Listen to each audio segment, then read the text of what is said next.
A series of 10 metal and plexiglass rectangles is suspended from a wall, floor to ceiling, like a stack of building blocks, but with every other block missing. The deep cobalt blue color of the rectangle's vertical faces is as uniform as the crisp lines of the evenly spaced blocks. This work, untitled, created by the American artist Donald Judd in 1969, is an example of minimalism. What is the meaning of this arrangement of simple, industrially produced geometric forms? Frank Stella, a painter associated with the movement, tells us of his own minimalist work, "What you see is what you see." So what do we see? What exactly is minimalism? Minimalism emerged in the 1960s as part of an ongoing movement in the 20th century to challenge the traditional functions and definitions of art. Can art still be art without identifiable subject matter, storytelling, or personal feeling? Donald Judd's Untitled embodies many of the characteristics associated with minimalism. It is made of common industrial and construction materials. Importantly, these materials are used literally. They do not pretend to be anything else.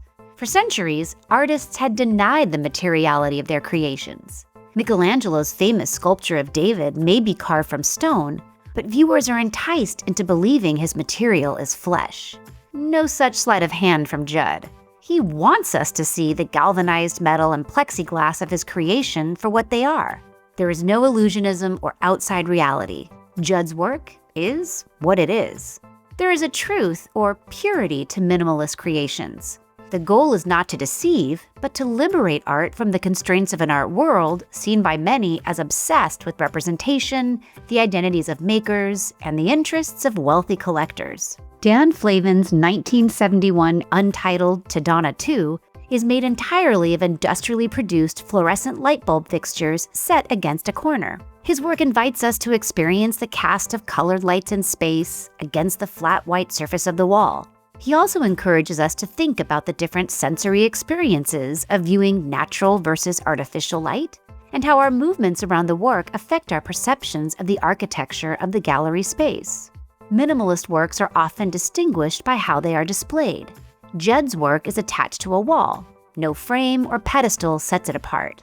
Minimalist works can be placed directly on the ground, often encouraging us to move around them and consider the object in relation to its surroundings. Judd's composition is based on repeating units of simple geometric shapes. The work seems impersonal. There is no trace of Judd's hand or touch on his materials. Untitled has the mechanical look of industrial fabrication. Ellsworth Kelly achieves a similar impersonal effect in his minimalist painting Spectrum 1, made in 1953. Starting and ending with the same shade of yellow, Kelly creates a spectrum of uniform vertical strips of color. No brushwork is visible. The lines are precise, consistent, and rhythmic. We are invited to experience color as pure form, to think about relationships between colors, and how they make us feel, without attaching them to subject matter or storytelling. Writing in 1965, Judd stated, "A work only needs to be interesting. It isn't necessary for a work to have lots of things to look at, to compare, to analyze one by one, to contemplate. The things as a whole, its quality as a whole, is what is interesting." Minimalist artists wanted to challenge the perceived elitism of the art world by making objects that spoke for themselves. Rather than storytelling, emotional or political expression, or the biography of the maker, the form of the work itself is the message.